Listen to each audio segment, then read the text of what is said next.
નમસ્કાર, સ્વાગત છે આપનું. આપ જોઈ રહ્યા છો ન્યૂઝ 18 ગુજરાતીની ખાસ પેશકશ ભગવાન જગન્નાથની 147મી રથયાત્રા, જેની ઘડીઓ ગણાઈ રહી હતી અને આજનો આ શુભ દિવસ આવ્યો છે જ્યારે ભગવાન તમારા આંગણે આવશે અને તમને દર્શન આપશે. આજનો આ દિવસ ખૂબ જ અભિભૂત કરી દેનારો રહેશે, કારણ કે જગતના નાથ નગરચર્યા નીકળવાના છે. પહિંદ વિધિ મુખ્યમંત્રી ભૂપેન્દ્ર પટેલ કરશે અને ત્યારબાદ આ જાજરમાન જાત્રાનો પ્રારંભ થશે. નગરચર્યાએ જગતનો નાથ આવશે તમને દર્શન કરવા માટે. તમારી સાથે દીપેનભાઈ જોડાઈ ગયા છે. દીપેનભાઈ, આપનું ખૂબ ખૂબ સ્વાગત છે. આજનો દિવસ જેની રાહ આખા વર્ષ સુધી ભક્તો જોતા આવ્યા છે અને આજે જ્યારે ભક્તની સામે ભગવાન પોતે આવશે, કેવી લાગણી ભક્તો અનુભવશે અને સાથે સાથે પહિંદ વિધિ વિશે પણ જણાવજો. જય જગન્નાથ. મિત્રો, આજનો દિવસ ખૂબ જ અનેરો અને શ્રેષ્ઠ દિવસ છે. કહેવાય છે કે આજના દિવસે ભગવાન જગન્નાથજી ભાઈ બલભદ્ર અને બહેન સુભદ્રા સાથે નગરચર્યાએ નીકળ્યા છે અને તેથી જ આજનો દિવસ શ્રેષ્ઠ અને ઉત્તમ છે. આજના દિવસે ભગવાન જગન્નાથજી પોતાના ભક્તોની ઈચ્છાઓને પૂર્ણ કરવા માટે પોતાના ભાઈ બલભદ્ર સાથે અને સુભદ્રાજી બહેન સાથે આજે નગરચર્યાએ જે દર વર્ષે નીકળે છે અને તેથી જ ભક્તોનું કલ્યાણ કરે છે. ભગવાન જગન્નાથજીના સ્વરૂપો ઘણા બધા છે. આપણા ભારત વર્ષની અંદર ભગવાન નારાયણના 4 ધામ છે: બદ્રીનાથ, દ્વારકા, જગન્નાથપુરી અને રામેશ્વર. માટે જ ભગવાન જગન્નાથજીના દર્શન કરવા માટે આપણે રોજ પ્રતિ દિવસ ભગવાન ઠાકોરજીની સેવા પૂજા અર્ચના આપણે કરતા હોઈએ છીએ. મંગલાચરણ, મંગલા પૂજા, શૃંગાર અને રાજભોગ ઇત્યાદિ વિવિધ પ્રકારના પૂજન આપણે કરતા હોઈએ છીએ. તો આજના દિવસે જ્યારે ભગવાન જગન્નાથજી નગરચર્યાએ નીકળ્યા છે તો આજે એમના વિશે આપણે વિશેષ વાત કરીશું. આપણે તો ભગવાન જગન્નાથજી અને બલભદ્ર સાથે સુભદ્રા બહેન સાથે જ્યારે નગરની રથયાત્રાએ નીકળે છે તો સૌપ્રથમ પહેલાં તો મોટા ભાઈ બલભદ્ર તે પ્રથમ રથનો જે છે તે પ્રારંભ થાય છે. બીજા નંબરે બહેન સુભદ્રાજીનો જે રથ જે છે તે પ્રારંભ થાય છે. અંતમાં પોતે સ્વયં જગતના નાથ, ત્રણેય લોકોના સ્વામી એટલે કે ભગવાન શ્રી કૃષ્ણ ભગવાન જગન્નાથજી તે રથમાં આરૂઢ થાય છે. રથની વિશે જો વાત કરીએ આપણે તો અહીંયા બલભદ્રજીનો જે પ્રથમ જે રથ છે તેને તાલ ધ્વજ પણ કહેવામાં આવે છે. તે તાલ ધ્વજ રથની સાથે 4 અશ્વ હોય છે. એને 4 અશ્વનું પણ એક આગવું મહત્વ છે. ભગવાન જગન્નાથ બલભદ્રજીના જે રથ જે છે તેને એમ કહેવાય છે કે ભાઈ પીળો રંગ અને લાલ રંગની સાથે લીલો રંગ પણ તે રથને પણ શોભાયમાન આપે છે અને માટે જ તેમનો જે રથ જે છે અનેરો છે. ભગવાન બલભદ્રજીના જે રથના જો દર્શન કરો છો તો તમારા શરીરના અંગોની જે કે પીડાઓ હોય છે તેમાં તમને રાહત મળે છે. માટે જ ભગવાન બલભદ્રજીના જે દર્શન કરો છો, રથના દર્શન કરો છો તો તમને આ લાવો જે છે તમારા માટે ઉત્તમ અને શ્રેષ્ઠ છે. કારણ કે તમારા નસીબમાં અને ભાગ્યમાં હોય તો જ દર્શન થાય છે. કારણ કે જ્યારે ભગવાન બોલાવે ને ત્યારે જ આપણે દર્શન કરી શકીએ છીએ, ત્યારે જ કોઈ એવા શુભ કાર્ય આપણે કરતા હોઈએ છીએ. બીજા નંબરનો જે રથ જે છે બહેન સુભદ્રાજીનો જે રથને આપણે જાણીએ છીએ તે પદ્મધ્વજ નામના નામથી, અને તેથી જ તેમના દર્શન કરવાથી બહેનોમાં જે છે કે આંતરિક જે છે ઉર્જાઓની પ્રાપ્તિ થાય છે, લાગણીઓ જે છે તે પ્રાપ્ત થાય છે, પણ શરીરની રહેલી પીડાઓ તો નષ્ટ થાય છે, પણ સૌભાગ્યની વૃદ્ધિ થાય છે. અને માટે જ આ રથનું જે છે દર્શન કરવાનું પણ એક આગવું મહત્વ છે. ભગવાન જગન્નાથજીના રથ વિશે જો વાત કરીએ તો ગરુડ ધ્વજ વિશે પણ કહેવામાં આવે છે, નંદી ઘોષ વિશે પણ કહેવામાં આવે છે. અને તેથી જ તેમના દર્શન કરવાથી જ આપણા જન્માંતરના જે છે પાપો નષ્ટ થઈ જાય છે. તેમની સેવા કરવાથી, તેમના રથને આગળ વધારવાથી અને તે રથને ખેંચવાથી પણ એમ કહેવાય છે કે આપણા જન્માંતરના જે છે પાપો નષ્ટ થાય છે. માટે જ જ્યારે ભગવાન જગન્નાથજી પોતાના મોટા ભાઈ બલભદ્ર અને બહેન સુભદ્રા સાથે નગરચર્યાએ નીકળ્યા છે, તો અવશ્ય આજના દિવસે તેમના દર્શન કરવા એ આપણા માટે એક આગવું મહત્વ બને છે. હવે વાત કરીએ તો જગન્નાથજી અને બલભદ્રજી અને સુભદ્રાજીનું જે સ્વરૂપ જે છે ને બન્યું છે ને એની પાછળ એક કથા છે.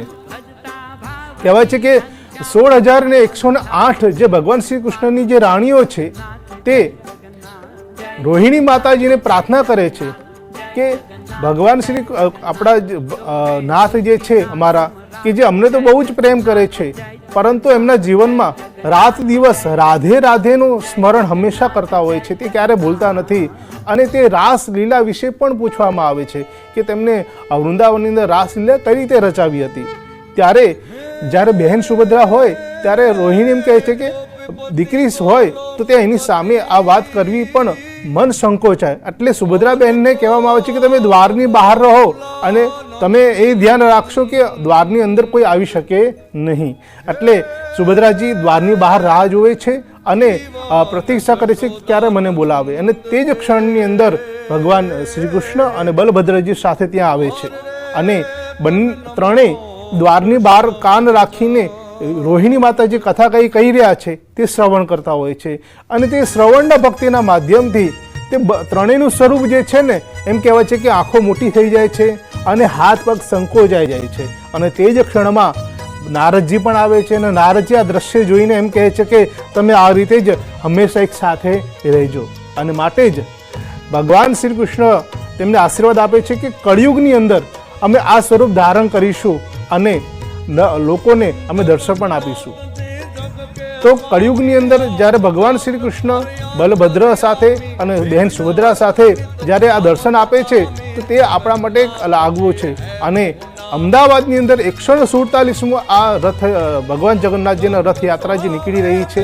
અને આ તો 147 છે, પરંતુ જગન્નાથપુરીમાં તો ઘણા વર્ષોથી એમ કહેવાય છે કે 480 વર્ષથી એમ ભગવાન જગન્નાથજીની રથયાત્રા નીકળે છે. અને તેથી જ આ વિશેષ મહત્વ છે. હવે આ મહત્વ વિશે તો આપણે જાણ્યું છે, પરંતુ પહિંદ વિધિનું એક આગવું મહત્વ છે.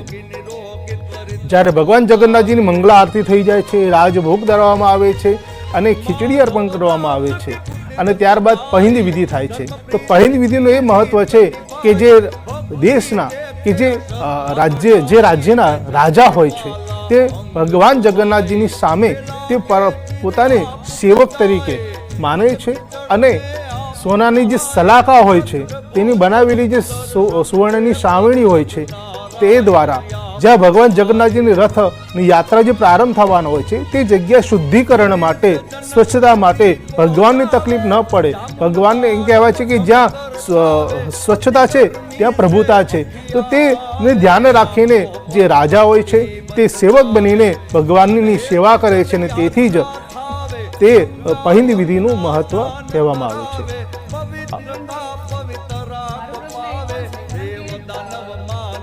ભગવાન અવતરિત થયા અને કૃષ્ણના સ્વરૂપમાં પોતાની બાળ લીલાઓ કરી, અલગ અલગ નામથી તેમને બોલાવતી ગોપીઓ પણ. અને જ્યારે ભગવાન તેમને દર્શન ના આપે તો એ વિરહની આગ તેમનાથી સહન નહોતી થતી. ભક્તો કદાચ વર્ષ દરમિયાન એ જ અનુભવતા હશે અને આજનો દિવસ તેમની માટે મહત્વનો હશે.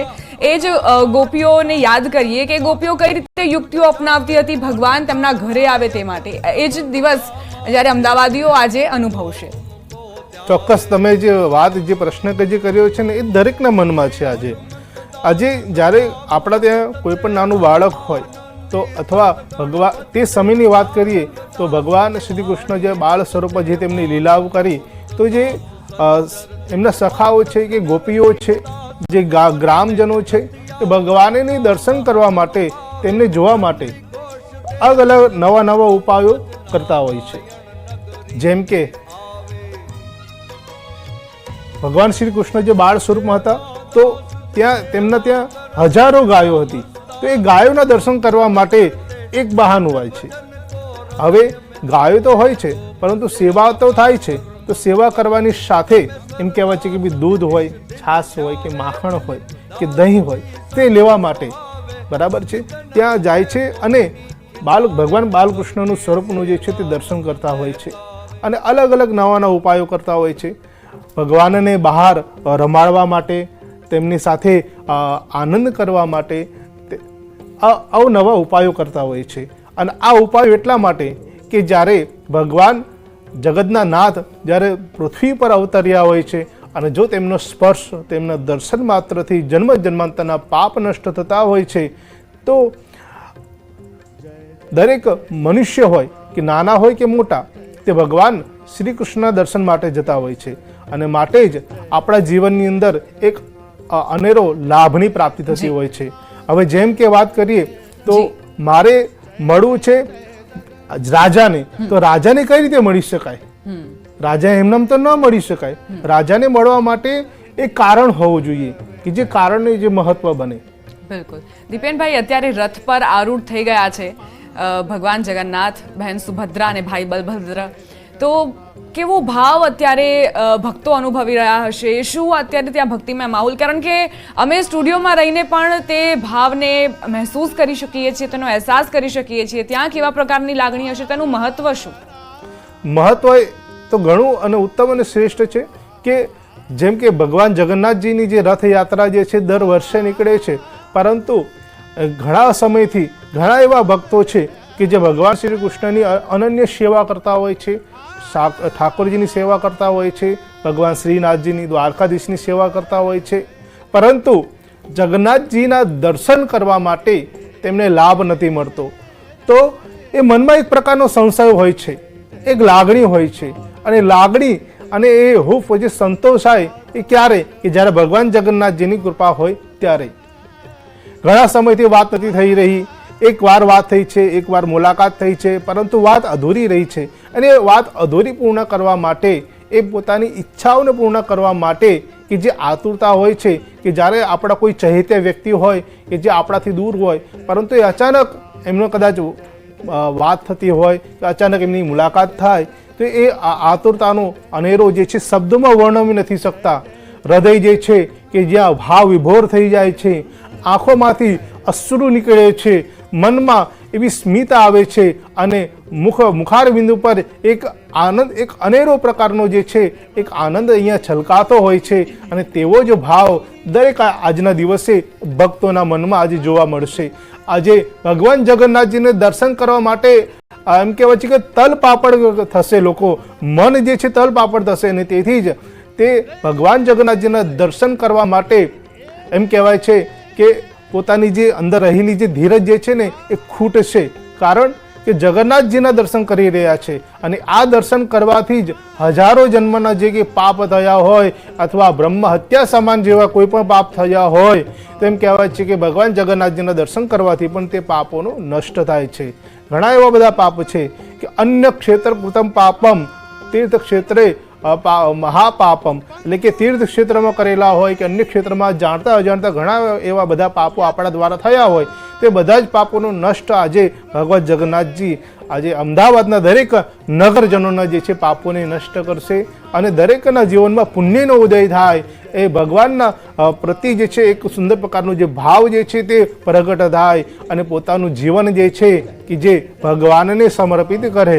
કારણ કે આખો દિવસ આપણે પોતાના નિત્ય કાર્ય કરતા હોઈએ છીએ, પરંતુ ક્ષણ માત્ર માટે જો ભગવાનને આપણે યાદ કરીએ છીએ તો ભગવાન આપણી રક્ષા કરતા હોય છે. માટે જ જગતના નાથ જે છે નગરચર્યા નીકળવાના છે, તો એમનો દર્શન કરવાનું એક આ મહત્વ છે કે જ્યાં આજના દિવસે લાખોની સંખ્યામાં ભગવાન જગન્નાથજીના આપણે દર્શન કરીશું. ભગવાન જગન્નાથજીના દર્શનની સાથે ભાઈ બલભદ્ર, બહેન સુભદ્રા સાથે આપણે દર્શન તો કરવાના છે, પરંતુ તેમની સાથે રથની આગળ અને પાછળ જે છે એમ કહેવાય છે કે ભગવાનને શોભાયમાન એવા કહેવાય છે કે અખાડાના જે છે તે, અને સાથે અલગ અલગ પ્રકારના નૃત્ય કરનારા હાથી અને અલગ અલગ અશ્વ ઘોડાઓની સાથે સવારીઓ સાથે ભગવાને આજે અહીંયા શોભા જે છે વધવાની છે. સાથે વાત કરીએ તો ભગવાન જગન્નાથજીની જ્યારે મંગલા આરતી થઈ ને ત્યારબાદ ભગવાને એક ભોગ ધરાવવામાં આવે છે. એ ભોગ કયો હોય છે? ખીચડી. જેમ વિદુરજીની જે તાંદળિયાની જે ભાજી જે ભગવાનને ગમે છે ને, છપ્પન ભોગ નથી ગમતો, એ રીતે ભગવાન જગન્નાથજીને ખીચડી ગમે છે. વાત એમ છે કે રાજસ્થાનમાં નાગોર ગામની અંદર એક કર્માબાઈ છે કે જે ભગવાન જગન્નાથજીને ભગવાન શ્રી કૃષ્ણની અનન્ય સેવા કરે છે. પોતાના પિતા જે છે તે ભગવાન વિષ્ણુની ભગવાન શ્રી કૃષ્ણની સેવા કરતા હોય છે અને સેવા કર્યા બાદ બાજરીની જે છે ખીચડી અને ઘી અને ગોળ એ ભગવાનને જમાડતા હોય છે. એક સમય એવો થાય છે કે કર્માબાઈના માતા અને પિતા તીર્થ ક્ષેત્રે સ્નાન કરવા માટે યાત્રા માટે જાય છે અને બધી વિધિ વિધાન જે છે તે કર્માબાઈને સોંપવામાં આવે છે. અને કર્માબાઈ તે વિધિ વિધાન જાણીને રોજ સવારે વહેલા ઉઠી ભગવાનની સેવા પૂજા કરે છે અને ભગવાન શ્રી કૃષ્ણને બાજરીની ખીચડી અને ઘી અને ગોળ અર્પણ કરે છે. બને એમ છે કે બાળ અવસ્થા હોય, 13 વર્ષના હોય એટલે મનમાં એક અંદર અનેરો ભાવ હોય કે ભગવાન જમશે અને ભગવાન જમે તો જ પરિવાર જમી શકે. તો આ રીતનું જે છે તેમનો નિયમ હોય છે. ભગવાન જગન્નાથજી એટલે કે ભગવાન શ્રી કૃષ્ણ ને જ્યારે ખીચડી અને ઘી ગોળ અર્પણ કરવામાં આવે છે તો કહે છે કે તમે જમી લો, હું મારું નિત્ય કર્મ પતાવી દઉં. પરંતુ ભગવાન શ્રી કૃષ્ણ જમતા નથી અને આમ કરતા તે રાત થઈ જાય છે. રાત થયા બાદ તે કર્માબાઈ ભગવાનને વિનંતી કરે છે. દીપેનભાઈ, તમારી પાસે આવીશું. વિભુ અમારા સંવાદદાતા જોડાઈ ગયા છે, એ તેમની પાસેથી વધુ જાણકારી લઈએ. વિભુ, આપ અત્યારે કઈ લાગણી અનુભવી રહ્યા છો? અત્યારે ભક્તિરસ તમને જોવા મળતો હશે. ભક્તિરસમાં ડૂબેલા ભક્તો આખરે કેવા પ્રકારની પ્રતિક્રિયાઓ આપતા જોવા મળ્યા? અને ભગવાન જગન્નાથ ભાઈ બલભદ્ર અને સુભદ્રા બહેન સુભદ્રા સાથે આરૂઢ થઈ ગયા છે રથમાં, તેને લઈને શું વિશેષ જાણકારી?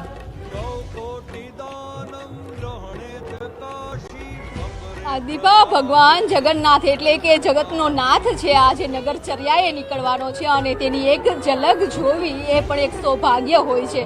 આજે ભગવાન જગન્નાથ જ્યારે નગરચર્યાએ નીકળે છે તે પહેલા રથમાં બિરાજમાન કરી દેવામાં આવ્યા છે અને આ મંદિરનો માહોલ આપ જોઈ શકો છો કે જે મંદિરમાં ખૂબ જ મોટી સંખ્યામાં ભક્તો પણ ઉમટી રહ્યા છે. સાથે સુરક્ષા વ્યવસ્થા કરી દેવામાં આવી છે અને જે ખલાસીઓ છે કે વર્ષોથી આ રથ ખેંચવાનું એટલે કે ભગવાનના સારથી બનવાનું સૌભાગ્ય ખલાસીઓને મળ્યું છે. તે તમામ ખલાસીઓ પણ અહીં પહોંચી ગયા છે કે હવે આતુરતાથી રાહ જોઈ રહ્યા છે કે ભગવાનની પહિંદ વિધિ થાય અને પહિંદ વિધિ થયા બાદ ભગવાનનો રથ ખેંચવાનો એક મોકો મળે. સાથે જ ભગવાનની જે રથમાં બિરાજમાન થઈ ગયા છે તો ભક્તો પણ આતુર છે કે હવે ભગવાન નગરચર્યાએ નીકળે છે તેની એક ઝલક જોવા માટે.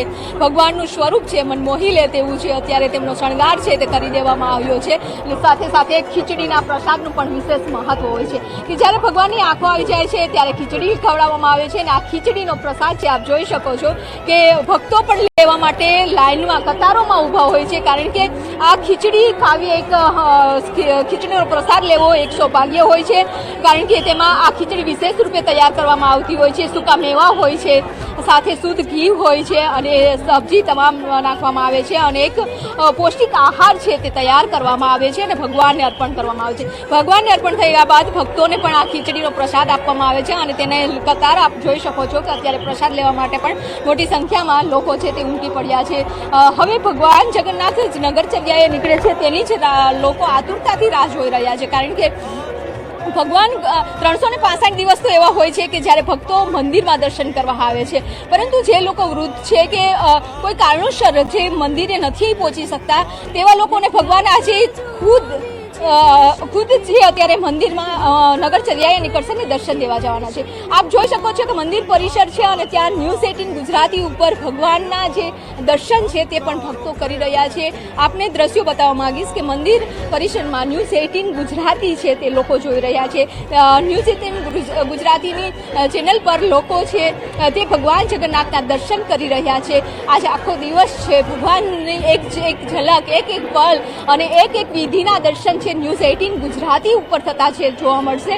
અને જે લોકો છે કે જે નજીક નથી જવા દેતા એટલે કે સુરક્ષા પણ મહત્વની હોય છે. ખલાસી ભાઈઓ છે, ત્યારબાદ સુરક્ષા છે અને ત્યારબાદ ભક્તો છે એટલે ભક્તોને થોડી દૂરી છે, પરંતુ ન્યૂઝ 18 ગુજરાતી ઉપર નજીકથી ભગવાનના જે દર્શન છે તે કરી રહ્યા છે. એટલે આ લાવો પણ ન્યૂઝ 18 ગુજરાતીએ આપ્યો છે કે ભક્તોને 24 કલાક એટલે કે આજે આખો દિવસ છે કે રથયાત્રાની પડેપણની વિધિના દર્શન છે ન્યૂઝ 18 ગુજરાતી કરાવશે અને તેના કારણે ન્યૂઝ 18 ગુજરાતી નંબર 1 ચેનલ છે. અત્યારે આપ ભક્તો પણ અહીં મંદિર પરિસરમાં ઊભા પણ ન્યૂઝ 18 ગુજરાતી નિહાળી રહ્યા છે. સાથે જ હવે થોડી જ મિનિટોમાં મુખ્યમંત્રી છે ભૂપેન્દ્રભાઈ પટેલ અહીં ઉપસ્થિત થશે અને પહિંદ વિધિ કરશે. વિભુ, અમે મુખ્યમંત્રીનો કાફલો જોઈ રહ્યા છીએ. કેટલા સમયની હજુ રાહ જોવી પડશે પહિંદ વિધિ માટે અને ત્યારબાદ રથનું પ્રસ્થાન કરાશે?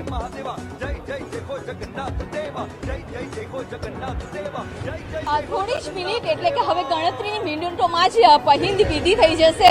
બસ કાફલો છે તે આવી રહ્યો છે. સુરક્ષા વચ્ચે મુખ્યમંત્રી ભૂપેન્દ્રભાઈ પટેલ છે તે અહીં ઉપસ્થિત રહેશે. સાથે જ ગૃહમંત્રી હર્ષ સંઘવી પણ અહીં ઉપસ્થિત જોવા મળશે. વર્ષોથી પરંપરા ચાલી આવી છે કે રાજ્યના જે વડા હોય છે તે પહિંદ વિધિ કરતા હોય છે, એટલે અત્યારે સીએમ પહિંદ વિધિ કરશે અને તેની તૈયારીઓ છે તે આપ જોઈ શકો છો કે શરણાઈ વાગી રહી છે. પહિંદ વિધિની તૈયારીઓ છે તે થઈ રહી છે. બસ મુખ્યમંત્રી આવ્યા બાદ થોડી જ મિનિટોમાં એક રાજાનું સ્વરૂપ હોય છે ભગવાન, અને ભગવાનને જે રાજાજી રાજ કહેવાય છે ભગવાન જગન્નાથ, અને તેના દર્શન કરવા એક લાવો હોય છે. ત્યારે એની પહિંદ વિધિ કરવાનો લાવો પણ મુખ્યમંત્રીને જ મળતો હોય છે. એટલે મુખ્યમંત્રી અત્યારે પહિંદ વિધિ કરશે. સાથે સાથે જ પરંપરાગત નૃત્યો છે તે અહીં જોવા મળી રહ્યા છે. ગરબા હોય કે પછી ભાંગડા હોય, આદિવાસી નૃત્ય હોય, તે પણ અહીં અત્યારે પટાંગણમાં છે તે જોઈ રહ્યા છો. 30 મિનિટોમાં મુખ્યમંત્રી આવી ગયા બાદ પહિંદ વિધિની શરૂઆત છે તે થઈ જશે. પહિંદ વિધિ થયા બાદ છે કહેવાય છે કે સોનાની સાવરણી હોય છે તેનાથી રથની આગળ છે તે સફાઈ કરવામાં આવે છે અને ત્યારબાદ ભગવાનનો રથ ખેંચે છે મુખ્યમંત્રી અને શરૂઆત છે તે કરાવે છે. એટલે એ પણ એક લાવો હોય છે કે ભગવાન જગન્નાથની રથયાત્રામાં એક સારથી થવાનો. વિભુ, આપની પાસે આવીશું ફરી એક વખત. અત્યારે રોકાઈશું એક નાનકડા વિરામ માટે અને આગળ પણ તમને જગન્નાથ રથયાત્રાની પડે પડની અપડેટ્સ પહોંચાડતા રહીશું. જોતા રહો ન્યૂઝ 18 ગુજરાતી.